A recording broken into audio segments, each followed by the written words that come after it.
Hello everybody, welcome to study rumble. I am Tushar and this is the fourth class of customer relations, जिसमें आज हम cover करेंगे models of CRM. And देखिए, session को शुरू करने से पहले मैं आपसे एक दो बातें जरूर कहूंगा कि अगर आपको ये सेशन अच्छा लगे, हेल्पफुल लगे, इन्फॉर्मेटिव लगे आपको अपने एग्जाम पॉइंट ऑफ व्यू से, तो आप इसको लाइक करें और शेयर करें अपने दोस्तों के साथ, so that we also get the motivation to make more such sessions for you. Okay, now all right, let's begin this session without any delay. And सबसे पहले हम ये जानते हैं कि भाई हमें सीआरएम के मॉडल्स की नीड क्यों है, why we need the models of CRM.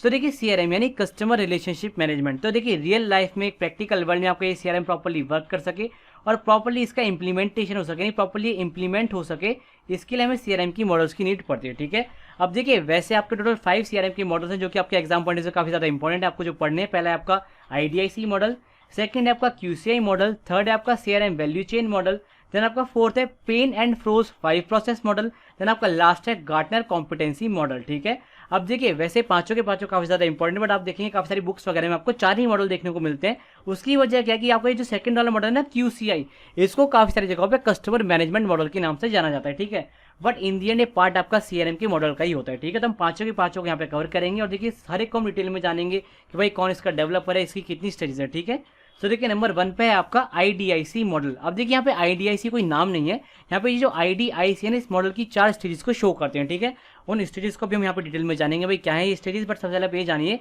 कि जो आपका आईडीआईसी मॉडल है, इसको डेवलप किया है Don Peppers and Martha Rogers ने, of Peppers and Rogers group. आप ध्यान रखेंगे, क्योंकि देखिए हर एक मॉडल का जो आपका डेवलपर है या उसकी जो स्टेजेस हैं, वो आपके एग्जाम पॉइंट से बहुत ज्यादा इंपॉर्टेंट है। क्योंकि आपके एग्जाम में ऐसे नहीं पूछेगा बताओ मॉडल की वर्किंग क्या है, आपके एग्जाम में क्वेश्चन ऐसे ही बनेंगे कि बताओ भाई कौन सा मॉडल किसके द्वारा डेवलप किया गया, या फिर किस मॉडल की कितनी स्टेजेस होती हैं, या फिर स्टेज का नाम देके पूछेगा कि बताओ ये किस मॉडल से रिलेटेड है। ठीक है, तो आपको हर एक मॉडल का डेवलपर, उसका मेन गोल क्या है, किस तरीके का भाई वो मॉडल है और उसकी स्टेजेस क्या है, वो आपको यहाँ पे अच्छे से देखने। ठीक है, सो देखिए, ये तो हो गया आपका कि भाई आईडीआईसी मॉडल किसने डेवलप किया, डॉन पेपर्स और मार्था रॉजर्स ने। और देखिए, ये मॉडल का मेन गोल क्या था, बेसिकली ये मॉडल क्या करता था, जो आपका सीआरएम का इंप्लीमेंटेशन होता है वेरियस सिचुएशंस में, उसके लिए एक ब्लूप्रिंट प्रोवाइड करता था। ठीक है, यानी ये क्या करता था, ये एक जेनरिक ब्लूप्रिंट था for implementing CRM in various situations. ठीक है, अच्छा, अब देखिए एक एक करके इसकी 4 स्टेजेस जानते हैं। सो देखिए, जो 4 स्टेजेस हैं इस आईडीआईसी मॉडल की, वो आपकी identify, differentiate, interact and customise. तो देखिए, जो आपका फर्स्ट आई है, ये शो करता है आपका आइडेंटिफाई। अब इसका मतलब क्या है, इसका मतलब ये है कि कोई भी बिजनेस क्या करेगा, पहले अपने बिजनेस के अकॉर्डिंग कस्टमर्स को मतलब आइडेंटिफाई करेगा। यानी जैसे कि मान लेते हैं कि आपकी एक चॉकलेट की शॉप है, ठीक है, तो आप क्या करेंगे, ऐसे कस्टमर्स को पहले आइडेंटिफाई करेंगे, ऐसे कस्टमर्स को टारगेट करेंगे जिनको चॉकलेट खाना या फिर खरीदना पसंद है। ठीक है, अगर मान लेते हैं आपने ऐसे कस्टमर्स को टारगेट किया जिनको चिप्स खाना खरीदना पसंद है या फिर जो आइसक्रीम खाना खरीदना पसंद करते हैं, तो फिर तो आपका बिजनेस ठप पड़ जाएगा। तो देखिए, जो फर्स्ट स्टेज है आइडेंटिफाई, इसमें आप क्या करते हैं, कस्टमर को आइडेंटिफाई करते हैं अपने बिजनेस के अकॉर्डिंग कि भाई हाँ भाई ये वाला कस्टमर मेरे बिजनेस के हिसाब से ठीक है, और फिर उसके रिगार्डिंग, उसको कस्टमर के रिगार्डिंग वो एक डीप अंडरस्टैंडिंग जनरेट करते हैं। ठीक है, देखिए सेकंड स्टेज है डी, यानी डिफरेंशिएट। अब देखिए, इसका क्या मतलब है कि जो कस्टमर्स आपने आइडेंटिफाई कर लिए उनको आप डिफरेंशिएट करेंगे इस तरीके से कि भाई कौन से कस्टमर तो अभी मेरे बिजनेस के लिए ज़्यादा वैल्यूएबल है और कौन से कस्टमर्स मेरे बिजनेस के लिए फ्यूचर में ज़्यादा वैल्यूएबल होंगे। यानी क्या करेंगे आप, customers have most value now and which offer most for the future, यानी अभी प्रेजेंट में कौन सी ज़्यादा वैल्यू देंगे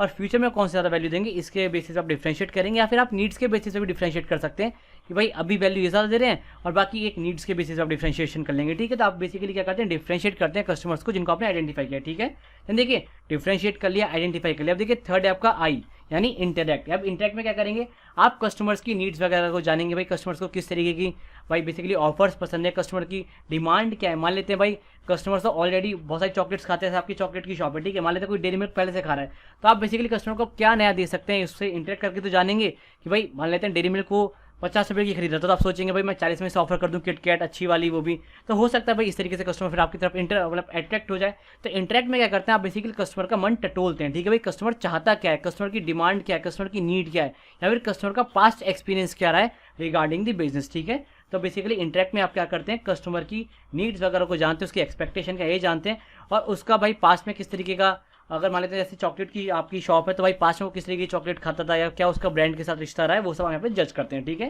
तो देखिए लास्ट है आपका कस्टमाइज। अब देखिए आपने आइडेंटिफाई कर लिया, डिफरेंशिएट कर लिया, इंटरेक्ट भी कर लिया। अब आप क्या करेंगे, बेसिकली कुछ कस्टमाइजेबल ऑफर देंगे कस्टमर को, जिससे क्या कर सके, जो कस्टमर है आपके ब्रांड की तरफ, आपके बिजनेस की तरफ आकर्षित हो सके। जैसे कि मैंने आपको कहा कि आपकी एक चॉकलेट की शॉप का एग्जाम्पल दिया, तो आप क्या करेंगे, ऑफर्स देंगे कि भाई 20 रुपये में 2 चॉकलेट ले लो, या फिर हमारे पास जो डार्क चॉकलेट है वो सस्ती है बाकियों के मुकाबले। तो इस तरीके के आप ऑफर्स देंगे यानी जो कस्टमर की एक्सपेक्टेशन है उसको आप कम पैसों में या फिर आप कह सकते हैं एक कॉम्पैक्ट वैल्यू ऑफर उसको देंगे, जिसमें कस्टमर को ऐसा फील हो कि भाई उसने कम पैसों में ज़्यादा वैल्यू गेन करी है। तो बेसिकली इस तरीके से आप क्या करते हैं, कस्टमाइज करते हैं अपने ऑफर्स को, जिससे आप क्या कर सकते हैं, कम्युनिकेट करके कस्टमर को अपनी तरफ लुभा सकते हैं, यानी कस्टमर की नीड्स को पूरा कर सकते हैं, जिससे कस्टमर क्या होगा, आपकी तरफ आकर्षित होगा। ठीक है, तो देखिए ये बेसिकली आपका एक कह सकते हैं आईडीएसी मॉडल की 4 स्टेजेस है, जो कि मैंने यहाँ पे आपको एक्सप्लेन करी। बाकी मैं आपको एक फ्लो चार्ट के थ्रू भी दिखाता हूँ। यहाँ पे देखिए एक फ्लो चार्ट है इस आईडीएसी मॉडल का। सो देखिए पहले आपका आइडेंटिफाई, यहाँ पर आप क्या करें, कस्टमर्स को आइडेंटिफाई करेंगे कि भाई कौन सा इंडिविजुअल मेरे बिजनेस के लिए ठीक है। देन देखिए ये आपका ये जो पॉइंट है ना, ये वाला, ये आपका पूरा डिफरेंशिएट वाला पार्ट है।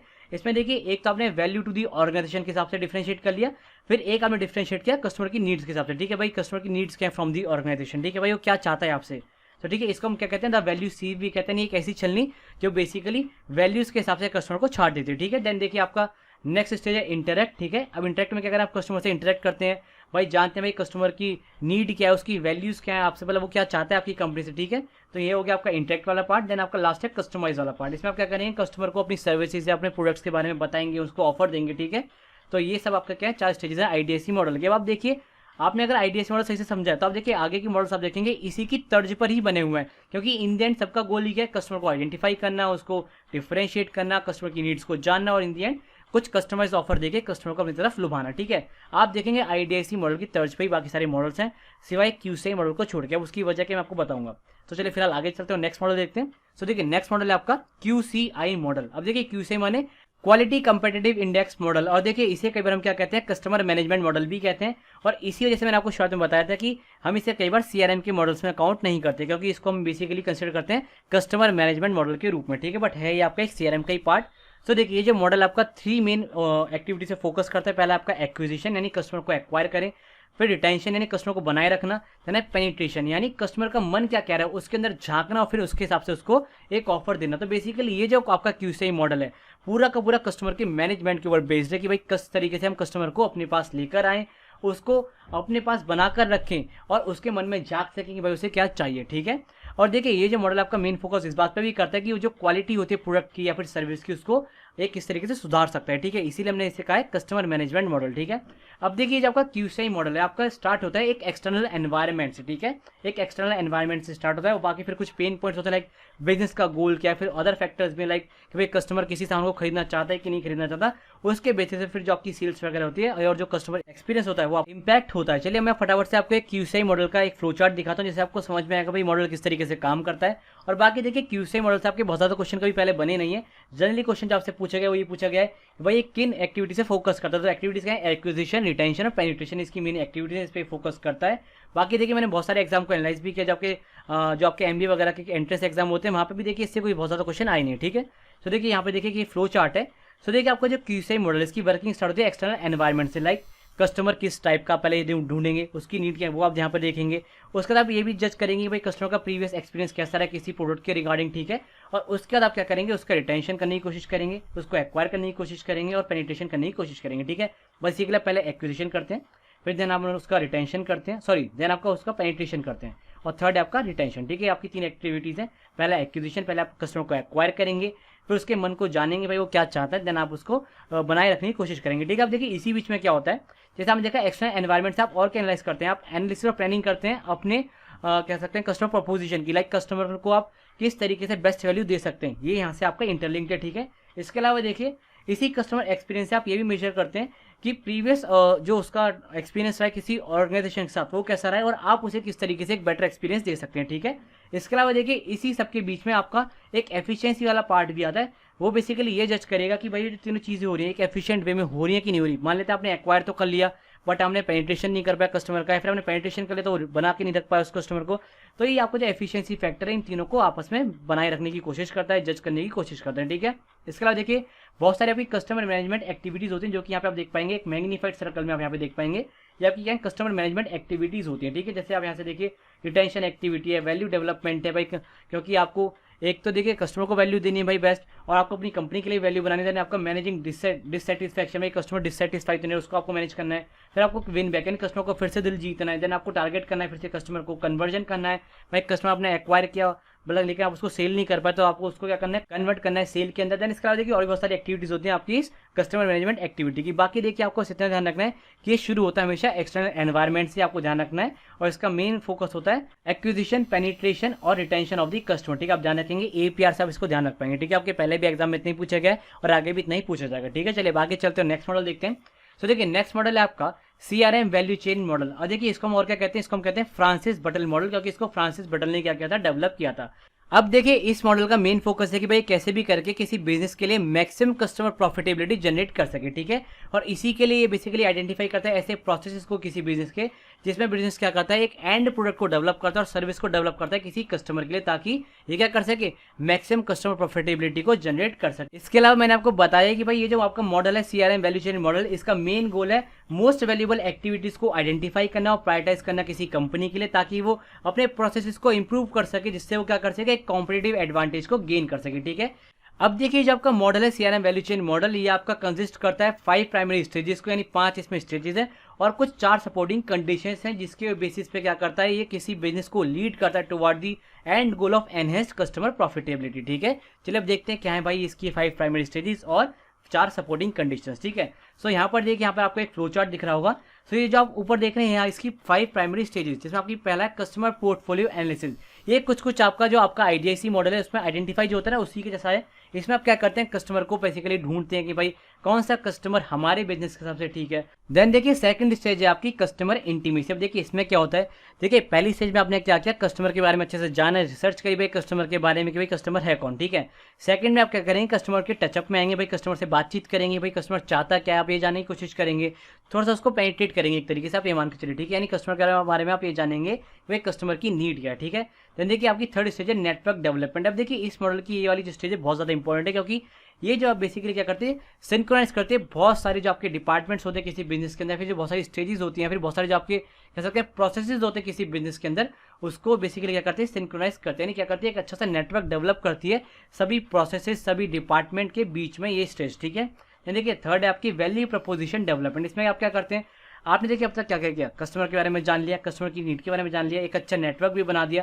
अब देखिए इस नेटवर्क और नीड के बेसिस पे आप क्या करेंगे, एक अच्छा वैल्यू प्रपोजिशन डेवलपमेंट करेंगे, जिससे क्या होगा, कस्टमर अट्रैक्ट हो सके आपके ऑफर की तरफ, आपके बिजनेस की तरफ, आपकी कंपनी की तरफ। ठीक है, तो बेसिकली वैल्यू प्रपोजिशन डेवलपमेंट में क्या होता है, आप बेसिकली ऑफर्स देते हैं कस्टमर को, या फिर आप अपना प्रोडक्ट को प्रेजेंट करते हैं कस्टमर को कि भाई देखिए सर हमारा प्रोडक्ट ये है, इसमें ये आपको फायदे मिलेंगे। ठीक है, देन आपका लास्ट है manage the customer life cycle. अब देखिए कस्टमर लाइफ साइकिल वैसे तो अपने आप में एक अलग टर्म है, बट मैं आपको थोड़ा बेसिक समझा दूँ कस्टमर लाइफ साइकिल क्या होता है। फ्रॉम दी स्टार्टिंग जब आपके कस्टमर के आप टच में है, टू दी एंड जब तक कस्टमर ने अपने सामान खरीदा, और आगे चल के जब आप कस्टमर को फ्यूचर के लिए बचा के रखना चाहते हैं, आप इसे रिटेंशन में लाना चाहते हैं, तो ये पूरा आपको प्रोसेस होता है कस्टमर लाइफ साइकिल का। ठीक है, मैं आपको और अच्छे से समझाता हूँ कि भाई कस्टमर लाइफ साइकिल होता क्या है। ठीक है, जैसे मान लेते हैं मैं आपको अपने एग्जांपल देता हूँ, लेटर से मैं हूँ, ठीक है, मेरे को किसी लोन कंपनी ने कॉल किया, तो देखिए कॉल करने से पहले उन्होंने मेरा रिसर्च किया होगा, तो ये होगा आपका पहले स्टेज। ठीक है, मेरा रिसर्च करना, देन उन्होंने मेरे को कॉल किया, मुझे कॉन्टैक्ट किया होगा आपका सेकंड स्टेज, यानी कस्टमर इंटीमेसी। ठीक है, देन देखिए इसके बाद देखिए जिन्होंने मेरे को कॉल किया, अपने लाइक प्रोडक्ट के बारे में बताया, अपने ऑफर के बारे में बताया, तो उन्होंने मेरी जानकारी ली होगी, फिर उन्होंने मेरी जानकारी को फीड कर दिया अपने सिस्टम के अंदर। अब देखिए जो सिस्टम में देखिए बहुत सारी चीज़ें, एक बंदा मेरे को कॉल करेगा, फिर एक बंदा वो लोन को प्रोसेस करेगा, एक बंदा डॉक्यूमेंट्स को चेक करेगा, तो पूरा नेटवर्क है कि नहीं है। तो इस नेटवर्क के अंदर मेरी जानकारी को प्रॉपर्ली सिंक्राइज करने के लिए होगी आपकी थर्ड स्टेज। ठीक है, यानी नेटवर्क डेवलपमेंट। ठीक है, देन आपके फोर्थ स्टेज, यानी जब मेरा डेटा उन्होंने ले लिया, डॉक्यूमेंट्स वगैरह ले लिए, फिर वो मेरे को बताएंगे भाई एक अच्छा सा ऑफर कि सर देखिए हमारा लोन का रेट ऑफ इंटरेस्ट इतना इतना है, तो देखिए हमारा ऑफर है, नहीं क्या ये वैल्यू प्रपोजिशन डेवलपमेंट हो गया। ठीक है, अब देखिए मान लेते हैं मेरे को आपका ऑफर पसंद आ गया, कंपनी का ऑफर पसंद है, मैंने ऑफर वो लाइक वो लोन ले लिया। ठीक है, मैंने वो लोन ले लिया। अब लोन लेने के बाद क्या होगा कि मैंने उनका प्रोडक्ट परचेज कर लिया। अब देखिए ऐसा नहीं होता कि कल प्रोडक्ट परचेज करने के बाद कंपनी आपको पीछे छोड़ देती है, क्या करती है कंपनी आपको फ्यूचर में मैसेजेस करती है, अपने ऑफर्स करने बताती है। तो अब देखिए फ्यूचर में भी मेरे पास उस कंपनी के ऑफर आ रहे हैं, तो ये पूरा कस्टमर का आप देख रहे हैं साइकिल चल रहा है, इसी को हम कहते हैं कस्टमर लाइफ साइकिल। और फिफ्थ स्टेज में क्या होता है इस मॉडल के अंदर, यही होता है कि हम इस कस्टमर लाइफ साइकिल को मैनेज करते हैं। ठीक है, मैं उम्मीद कर रहा हूँ कि आपको अभी कस्टमर लाइफ साइकिल अच्छे से समझ में आ गया होगा। बाकी जब मैं आपको बहुत सारे टर्म्स पढ़ाऊंगा, भाई कस्टमर लाइफ टाइम वैल्यू क्या होता है, कस्टमर लाइफ साइकिल क्या होता है, आपका चर्न रेट, डिस्काउंट रेट, हम बहुत सारे टर्म्स अभी पढ़ेंगे, तो वहाँ पर मैं आपको अच्छे से समझा दूंगा। ठीक है, फिलहाल आप देखिए इसकी सपोर्टिंग कंडीशन है, इसकी देखिए सपोर्टिंग कंडीशन है, पहली है लीडरशिप एंड कल्चर, यानी किसी ऑर्गेनाइजेशन के अंदर एक अच्छी लीडरशिप होनी चाहिए और एक कल्चर होना चाहिए, काम करने का एनवायरमेंट होना चाहिए, ठीक है। देन देखिए इसकी सेकंड कंडीशन है डेटा एंड इन्फॉर्मेशन टेक्नोलॉजी, यानी जो आपको देखिए सारा काम हो रहा है किसकी मदद से हो रहा है, आईटी की मदद से हो रहा है, इन्फॉर्मेशन टेक्नोलॉजी की मदद से हो रहा है, डेटा की मदद से हो रहा है। मान लेते हैं अगर डेटा ही ना हो इनके पास मेरा, तो ये कैसे मेरे को रीच करेंगे, यानी सेकंड कंडीशन है डेटा होना चाहिए एक तो आपके पास और एक इन्फॉर्मेशन टेक्नोलॉजी का पूरा सेटअप होना चाहिए, ठीक है। देन आपका नेक्स्ट है पीपल, यानी आपकी थर्ड कंडीशन है पीपल। इसका मतलब क्या है कि आपको लोग चाहिए, कुछ अच्छे लोग चाहिए जो आपकी ऑर्गेनाइजेशन में काम कर सके, और कुछ आपको ऐसे लोग भी चाहिए जो जिनको आप टारगेट कर सकें, ठीक है। तो ये हो गया आपका पीपल, यानी फोर्थ कंडीशन, ठीक है। देन आपका लास्ट कंडीशन है प्रोसेसेस, यानी आपकी जितनी प्रोसेसेस होते हैं किसी ऑर्गेनाइजेशन के अंदर वो अच्छे तरीके से होने चाहिए, ठीक है। तो ये है इसकी 4 सपोर्टिंग कंडीशंस और यहाँ इसकी 5 स्टेजेस, ठीक है। ये आपका पूरा सीआरएम वैल्यू चेन मॉडल, मैं उम्मीद कर रहा हूँ आपको अच्छे से समझ में आ गया होगा, ठीक है। चलिए आगे चलते हैं, नेक्स्ट देखते हैं। सो देखिए नेक्स्ट है आपका Payne and Frow's 5 process model. अब ये जो मॉडल है आपका डेवलप किया गया है एड्रियन पेन और पेनी फ्रो के द्वारा, और ये आपका एक 5 प्रोसेस मॉडल है। इसमें देखिए फर्स्ट प्रोसेस आपका स्ट्रेटजी डेवलपमेंट प्रोसेस, देन आपका सेकंड है value creation process, then third है आपका multi channel integration process, then fourth है आपका परफॉर्मेंस असेसमेंट प्रोसेस, देन आपका फिफ्थ है इंफॉर्मेशन मैनेजमेंट प्रोसेस। आप ध्यान रखेंगे इन पांचों प्रोसेसेस को। अब देखिए इसमें जो आपके शुरू के 2 प्रोसेस है कौन कौन से, स्ट्रेटजी डेवलपमेंट प्रोसेस और वैल्यू क्रिएशन प्रोसेस, ये आपके पार्ट हैं स्ट्रेटेजिक सीआरएम के, यानी ये दोनों रिप्रेजेंट करते हैं आपका स्ट्रेटेजिक सीआरएम। आपको याद होगा मैंने टाइप्स ऑफ सीआरएम में आपको स्ट्रेटेजिक, ऑपरेशनल, एनालिटिकल, कोलैबोरेटिव, चारों सीआरएम के टाइप्स पढ़ाए थे, ठीक है। तो देखिए इसमें जो शुरू के 2 हैं स्ट्रेटेजी डेवलपमेंट प्रोसेस और वैल्यू क्रिएशन प्रोसेस, ये आपके पार्ट हैं स्ट्रेटेजिक सीआरएम के। अब देखिए क्वेश्चन आपसे इस तरीके से पूछ सकता है कि बताओ Payne and Frow 5 process model में स्ट्रेटेजी डेवलपमेंट प्रोसेस किस टाइप की सीआरएम का पार्ट है, तो आप ध्यान रखेंगे स्ट्रेटेजिक सीआरएम का पार्ट है, ठीक है। देन देखिए इसमें जो आपका मल्टी चैनल इंटीग्रेशन प्रोसेस है, ठीक है, ये आपका पार्ट है ऑपरेशनल सीआरएम का, ठीक है। क्योंकि देखिए ऑपरेशनल सीआरएम में क्या होता था, हम डिफरेंट टाइप के जो ऑपरेशंस होते थे किसी कंपनी के अंदर उसी को तो हम पढ़ते थे। तो इसमें क्या होता है आपके जो मल्टी चैनल इंटीग्रेशन प्रोसेस में आप क्या करते हैं, बहुत सारे जो आपके ऑपरेशंस होते हैं, बहुत सारे जो आपके डिपार्टमेंट्स हैं, बहुत सारा जो आपका नेटवर्क होता है किसी बिजनेस के अंदर, उसको आप क्या करते हैं इंटीग्रेट करते हैं, ठीक है। देन देखिए आपके इसमें जो आपका इन्फॉर्मेशन मैनेजमेंट प्रोसेस है, जो आपका लास्ट प्रोसेस है, ये आपका है एनालिटिकल सीआरएम का पार्ट। अब देखिए एनालिटिकल का पार्ट क्यों है, क्योंकि इसमें देखिए आप क्या करते हैं बहुत सारे डेटा को क्या करते हैं एनालाइज करते हैं, कैटेगराइज करते हैं, डिफ्रेंशिएट करते हैं, इसीलिए आपका जो इन्फॉर्मेशन मैनेजमेंट प्रोसेस है पार्ट है एनालिटिकल सीआरएम का, ठीक है। चलिए आगे चलते हैं और देखते हैं इसका एक पूरा प्रॉपर फ्लो चार्ट भाई किस तरीके से काम करता है। सो देखिए ये आप देखिए पूरा एक फ्लो चार्ट है Payne and Frow 5 process model का। आप देखिए इसमें आपकी जो हर एक स्टेज है या आपका जो हर एक प्रोसेस है एक दूसरे से इंटरलिंक्ड है, ठीक है। तो देखिए पहले आपका स्ट्रेटजी डेवलपमेंट प्रोसेस, देखिए वेरी वेरी इंपॉर्टेंट, क्योंकि देखिए कोई भी बिजनेस आप जब शुरू करेंगे तो पहले एक स्ट्रेटजी बनाएंगे कि नहीं बनाएंगे। तो देखिए स्ट्रेटजी डेवलपमेंट प्रोसेस में आपकी 2 स्ट्रेटजी है, एक है आपकी बिजनेस स्ट्रेटजी और एक है आपकी कस्टमर स्ट्रेटजी। अब देखिए बिजनेस स्ट्रेटजी में क्या आएगा, बिजनेस विजन, यानी कोई भी कंपनी या फिर कोई भी बिजनेस किस फील्ड में काम करना चाहता है, वो क्या प्रोडक्ट बनाता है या फिर उनके फ्यूचर प्लान्स क्या, सब क्या हो जाएगा आपका बिजनेस विजन का पार्ट हो जाएगा। देन आपका इंडस्ट्री एंड कम्पिटिटिव कैरेक्टरिस्टिक्स, यानी जो आपकी इंडस्ट्री यानी जो आपका बिजनेस है उस फील्ड में कितना आपका कंपटीशन है, ये सब आपका हो जाएगा बिजनेस स्ट्रेटजी का पार्ट, ठीक है। देन आपका कस्टमर स्ट्रेटजी, इसमें क्या होता है भाई कस्टमर चॉइस एंड कैरेक्टरिस्टिक्स, यानी पहले आप ये डिफाइन करेंगे भाई कि आपको किस टाइप के कस्टमर चाहिए, उनकी क्या क्या कैरेक्टरिस्टिक होनी चाहिए, इसके अलावा उनको आप अच्छे से सेगमेंट करेंगे, छाटाई करेंगे उन कस्टमर्स की, ठीक है। देन आपका देखिए सेकंड प्रोसेस है वैल्यू क्रिएशन प्रोसेस। अब देखिए इसमें 2 बातें, एक है वैल्यू कस्टमर रिसीव एंड एक आपका वैल्यू ऑर्गेनाइजेशन रिसीव। देखिए वैल्यू कस्टमर रिसीव में क्या होता है, मान लेते हैं आपने 10 रुपये का एक पेन खरीदा, ठीक है, मान लेते 2 दिन ही चला, और एक आपने खरीदा 10 रुपये का पेन जो आपका 10 दिन चला, तो आपको दूसरे वाले में ज़्यादा फायदा हुआ, यानी आपको दूसरे वाले में ज़्यादा वैल्यू मिली 10 रुपये के लाइक पे करने के मुकाबले, ठीक है। तो यानी वैल्यू कस्टमर रिसीव में क्या होता है भाई, कस्टमर को कितना फायदा हो रहा है, कस्टमर को कितनी वैल्यू मिल रही है आपकी कंपनी के प्रोडक्ट को परचेज करने से, ठीक है। नहीं वैल्यू प्रपोजिशन और वैल्यू असेसमेंट आएगा इसमें कस्टमर के बिहाफ पे। एंड जब आपका वैल्यू ऑर्गेनाइजेशन रिसीव होगा इसमें क्या होगा, acquisition economics and retention economics, ठीक है। और देखिए इसी प्रोसेस में आप ये भी असेस करते हैं कि भाई कस्टमर लाइफ टाइम वैल्यू कितनी है, ठीक है। अच्छा देखिए इसके अलावा देखिए आपका नेक्स्ट प्रोसेस है मल्टी चैनल इंटीग्रेशन प्रोसेस। अब देखिए इसमें आप क्या करते हैं, जो आपकी कंपनी के वेरियस प्रोसेसेस होते हैं या फिर आप कह सकते हैं आपके जो वेरियस डिपार्टमेंट्स हैं उनको क्या करते हैं इंटीग्रेट करते हैं। जैसे मान लेते हैं सेल्स फोर्स है, ठीक है, आपकी सेल्स टीम हो गई, ठीक है। इसके बाद देखिए आपके आउटलेट्स हो गए, आपकी कंपनी के आउटलेट्स होंगे जहाँ पे आपका सामान मिलता होगा। देन डिजिटल मार्केटिंग हो गई, कॉल सेंटर्स हो गए आपके, उनको भी इंटीग्रेट करना है। देन आपको देखिए इलेक्ट्रॉनिक मोबाइल कॉमर्स हो गया, जैसे कि मान लेते हैं आपके मोबाइल पे ऑफर्स वगैरह आते हैं, ठीक है, तो ऑफर्स ये जो आ रहे हैं इनके भी थ्रू आप सामान खरीदते हैं, तो ये सब आपका जो इंटीग्रेट करना हो जाता है, इसको जो आप इंटीग्रेट करते हैं ये सब होता है आपका मल्टी चैनल इंटीग्रेशन प्रोसेस के अंडर में, ठीक है। इसके अलावा देखिए आपका नेक्स्ट है परफॉर्मेंस असेसमेंट प्रोसेस। अब देखिए इसमें क्या होता है, इसमें 2 पार्ट है, share holder results and performance monitoring. अब देखिए दोनों में अंतर के मैं आपको समझाता हूँ।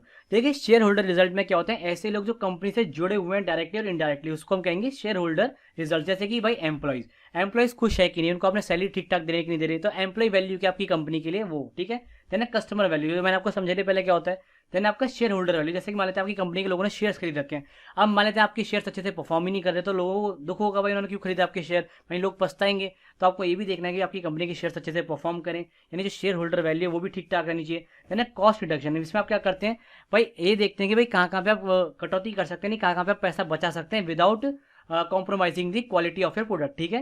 देन परफॉर्मेंस मॉनिटरिंग, इसमें आप क्या करते हैं स्टैंडर्ड्स देखते हैं भाई आपकी कंपनी के जो प्रोडक्ट है उनके स्टैंडर्ड अच्छे से मेंटेन है कि नहीं। देन सेटिस्फैक्शन मेजरमेंट करते हैं कि भाई जो कस्टमर का सेटिस्फैक्शन प्रॉपर्ली है कि नहीं, ठीक है। तो ये हो गया आपका परफॉर्मेंस असेसमेंट प्रोसेस, ठीक है। देन देखिए लास्ट आपका डेटा डिपॉजिटरी या फिर आप कह सकते हैं इसको इन्फॉर्मेशन मैनेजमेंट प्रोसेस, ठीक है। अब देखिए इसमें क्या होता है, ये सारे प्रोसेस से आप देखिए, आप ये जो सारे प्रोसेस हो रहे हैं सब में आपको डेटा चाहिए कि नहीं चाहिए।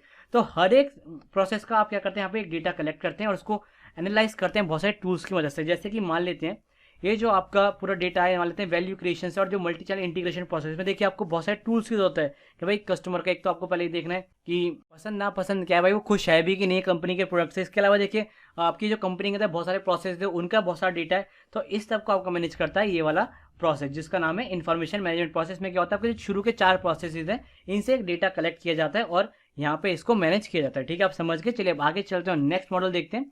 सो नेक्स्ट है आपका गार्टनर कॉम्पिटेंसी मॉडल, ठीक है। आप ध्यान रखेंगे लास्ट मॉडल है आपका, बहुत ही इंपॉर्टेंट मॉडल है ये भी। अब देखिए जो आपका पूरा गार्टनर कॉम्पिटेंसी मॉडल है आपका एक कॉम्प्रिहेंसिव सीआरएम मॉडल है जिसको बनाया गार्टनर आईएनसी ने, यानी गार्टनर आपकी कंपनी ने बनाया है। और ये जो मॉडल है आपका एक टाइप की कॉम्पिटेंसीज पे वर्क करता है, 8 एरियाज में वर्क करता है। पहले आपका बिल्डिंग अ सीआरएम विजन, यानी आप एक सीआरएम का विजन बनाइए कि आपको किस टाइप का सीआरएम चाहिए, ठीक है। देन डेवलपिंग सीआरएम स्ट्रेटेजीज, यानी उसके लिए आप डेवलप करें अलग अलग स्ट्रेटेजीज, बेस्ट स्ट्रेटेजीज क्या होंगी। इसके बाद है डिजाइनिंग वैल्यूड कस्टमर एक्सपीरियंस, यानी आप क्या करें एक बेहतरीन कस्टमर को किस तरीके से आप एक्सपीरियंस दे सकते हैं, किस तरीके से आप बेहतरीन तरीके से कस्टमर को आप कह सकते हैं वैल्यू दे सकते हैं, उस तरीके की चीजें डिजाइन करें। देन आपका fourth intra and extra organisation collaboration, यानी आपके देखिए खुद की ऑर्गेनाइजेशन है। अब देखिए हो सकता है आप बाहर से कुछ रॉ मटेरियल खरीदते हो और भी बहुत सारे प्रोसेस होते हैं जो आप बाहर से कराते हैं अपनी कंपनी के, तो उनको अच्छे से कोलैबोरेट करना वो होगा आपका फोर्थ प्रोसेस इसमें, यानी फोर्थ स्टेप आप कह सकते हैं। देन फिफ्थ आपका managing customer life cycle processes. अब मैंने आपको बताया भाई कस्टमर लाइफ साइकिल में बहुत सारे आपके प्रोसेसेस होते हैं, ठीक है। मैंने आपको समझाया थोड़ी देर पहले, तो उन सभी को अच्छे से मैनेज करना ये हो जाएगा आपको इसका फिफ्थ आप कह सकते हैं कॉम्पिटेंसी या फिर एरिया। देन आपका सिक्स इन्फॉर्मेशन मैनेजमेंट। देन आपका सेवंथ है टेक्नोलॉजी इंप्लीमेंटेशन। एंड एट्थ है आपका developing measure indicative of CRM success और फेलियर, यानी मान लेते हैं कोई सीआरएम आपका सक्सेसफुल या फेलियर है उसके मेजर आप कह सकते हैं इंडिकेटिव्स, यानी किन किन वजहों से सक्सेसफुल है फिर किन किन वजह से फेलियर है, ये आप एक तरीके से इसको मेजर करें, ठीक है। इस तरीके से मतलब एक तरीके से आप उसको एनालाइज करें। ये आपका 8th यहाँ पे आप कह सकते हैं स्टेज है इसकी, या फिर आप कह सकते हैं 8th एरिया है, ठीक है, इस पूरे मॉडल का, ठीक है। अब मैं आपको एक अच्छे से एक डायग्राम में आपको दिखाता हूँ सारी स्टेजेस आपकी या फिर 8 एरियाज आपको मैं दिखाता हूँ। सो यहाँ पर देखिए एक डायग्राम है इस पूरे गार्टनर कॉम्पिटेंसी मॉडल का। यहाँ पे देखिए पहला है सीआरएम विजन, इसमें आप क्या करते हैं लीडरशिप, सोशल वर्थ और वैल्यू प्रपोजिशन, ये सारे इसका पार्ट है। यानी सीआरएम विजन में आप क्या करेंगे, आप डिजाइन करेंगे सीआरएम को इस तरीके से कि उसमें एक अच्छी लीडरशिप हो, इसके अलावा उसकी सोशल वर्थ अच्छी होनी चाहिए, यानी वो सोशली लोगों को अच्छे से बेसिकली अट्रैक्ट कर पाए अपनी तरफ। देना है वैल्यू प्रपोजिशन, यानी इसमें आप क्या करें एक अच्छी वैल्यू प्रपोजिशन पुट करें कस्टमर्स के सामने, ठीक है। नाउ अब देखिए इस मॉडल का आपका थर्ड एरिया ऑफ कॉम्पिटेंसी है वैल्यूड कस्टमर एक्सपीरियंस, जिसमें आप क्या करते हैं बेसिकली कस्टमर की रिक्वायरमेंट वगैरह देखते हैं उसको क्या चाहिए, उसको आप पूरा तरीके से सेटिस्फेक्शन देने की कोशिश करते हैं, उसकी एक्सपेक्टेशन को मीट करने की कोशिश करते हैं। इसके अलावा जो आपका कॉम्पिटिशन है या फिर आप कह सकते हैं जो कोलैबोरेशन होता है और जो फीडबैक होता है उसको भी यहाँ पर आप मैनेज करने की कोशिश करते हैं, ठीक है। अच्छा यहाँ पर देखिए आपको जो फोर्थ एरिया ऑफ कॉम्पिटेंसी है ऑर्गेनाइजेशन कोलैबोरेशन, ये आपका बिल्कुल आप कह सकते हैं थर्ड वाले से पूरी तरीके से लिंक्ड होता है। अगर इनमें से एक भी बिगड़ेगा, लाइक अगर जैसे मान लेते हैं थर्ड वाला आपका बिगड़ गया तो आपका फोर्थ वाला कभी मीट नहीं हो पाएगा, और अगर आपका फोर्थ वाला बिगड़ जाएगा तो आपका थर्ड वाला मीट नहीं होगा, ठीक है। तो आपको क्या करना पड़ता है दोनों को अच्छे से मैनेज करना पड़ता है।